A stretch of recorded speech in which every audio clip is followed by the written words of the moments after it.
ಮರಳಿ ಮಂಡಲ ಮಧ್ಯದೊಳಗೆ ಮೆರೆಯುತಿಹ ಕರ್ನಾಟ ದೇಶದೊಳಿರುವ ಕಾಳಿ ಲೆಂಬಗೊಲ್ಲನ ಕರಿಯ ನಿಂತು ಬೇಗನು ಎಲೆಯ ಮಾವಿನ ಮರದ ಕೆಳಗೆ ಕೊಳಲನೂದಿದ ಗೊಲ್ಲ ಗೌಡನು ಬಲಸಿನಿಂದ ತುರುಗಳನ್ನು ಬಳಿಗೆ ಕರೆದನು ಹರುಷದಿ. ಓ ಗಂಗೆ, ಓ ಗೌರಿ, ಗಂಗೆ ಬಾರಿ ಗೌರಿ ಬಾರಿ, ತುಂಗಭದ್ರೆ ತಾಯಿ ಬಾರಿ, ಪುಣ್ಯಕೋಟಿ ನೀನು ಬಾರಿ ಎಂದು ಗೊಲ್ಲನು ಕರೆದರು. ಗೊಲ್ಲ ಕರೆದ ಧ್ವನಿಯ ಕೇಳಿ ಎಲ್ಲ ಹಸುಗಳು ಬಂದು ನಿಂತು ಚೆಲ್ಲಿಸೂಸಿ ಹಾಲು ಕರಿ ಅಲ್ಲಿ ತುಂಬಿತು ಬಿಂತಿಗೆ. ಸತ್ಯವೇ ಭಗವಂತನೆಂಬ ಪುಣ್ಯಕೋಟಿಯ ಕಥೆಯಿದು. ಹಬ್ಬಿದ ಮಲೆ ಮಧ್ಯದೊಳಗೆ ಅದ್ಭುತನೆಂದೆಂಬ ವ್ಯಾಘ್ರನು ಅಬ್ಬರಿಸಿ ಹಸಿ ಹಸಿದು ಬೆಟ್ಟದ ಕಿಬ್ಬಿ ತಾನಿದ್ದನು. ಸಿಡಿದು ರೋಷದಿ ಮೊರೆಯುತ್ತಾ ಹುಲಿ ಗುಡು ಗುಡಿಸಿ ಬೋರಿಡುತ್ತ ಚೆಂಕ ತಿರುಕಲೆರಗಿದ ರಭಸ ಕಂಜಿ ಚದುರಿ ಹೋದವು ಹಸುಗಳು. ಪುಣ್ಯಕೋಟಿ ಎಂಬ ಹಸುವು ತನ್ನ ಕಂದನ ನೆನೆದುಕೊಂಡು ಮುನ್ನ ಹಾಲನ್ನು ಕೊಡುವೆ ಚಂದ್ರದೀಪ ಬರುತ್ತೀರೆ.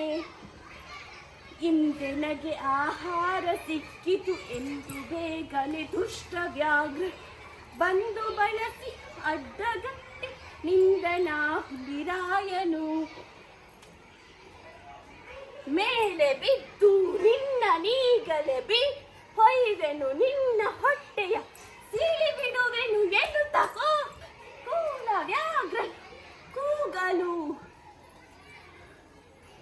ಒಂದು ಭಿನ್ನ ಹುಲಿಯ ಕೇಳಿ ಕಂದನಿರುವ ದೊಡ್ಡಿಯೊಳಗೆ ಒಂದು ನಿಮಿಷದಿ ಮೊಲೆಯ ಕೊಟ್ಟು ಬಂದು ಸೇರುವೆಗೆ. ಹಸಿದ ವೇಳೆಗೆ ಸಿಕ್ಕಿದೊಡವೆ ವಶವ ಮಾಡದೆ ಬಿಡಲು ನೀ ನುಸುಳಿ ಹೋಗುವೆ ಮತ್ತೆ ಬರು ಹುಸಿಯ ನಾಡುವೆ ಎಂದಿತು. ಸತ್ಯವೇ ನಮ್ಮ ತಾಯಿ ತಂದೆ, ಸತ್ಯವೇ ನಮ್ಮ ಬಂಧು ಬಳಗ, ಸತ್ಯವಾಕ್ಯಕ್ಕೆ ತಪ್ಪಿ ನಡೆದ ಮೆಚ್ಚನ ಪರಮಾತ್ಮನು. ಕೊಂದು ತಿನ್ನುವೆನೆಂಬ ಹುಲಿಗೆ ಚಂದದಿಂದ ಭಾಷೆ ಇತ್ತು. ಕಂದ ನಿನ್ನನ್ನು ನೋಡಿ ಹೋಗು ನೆಂದು ಬಂದೆನು ದೊಡ್ಡಿಗೆ. ಆರ ಮುಳಿಯನ್ನು ಕುಡಿಯಲಮ್ಮ, ಆರ ಸೇರಿ ಬದುಕಲಮ್ಮ, ಆರ ಬಳಿಯಲ್ಲಿ ಮಲಗಲಮ್ಮ, ಆರ ನನಗೆ ಹಿತವರು. ಅಮ್ಮಗಳಿರ ಅಕ್ಕಗಳಿರ ಎನ್ನ ತಾಯೊಡ ಹುಟ್ಟುಗಳಿರ ಕಂದ ನಿಮ್ಮವಳೆಂದು ತಬ್ಬಲಿಯ ನೀ ತರುವನು.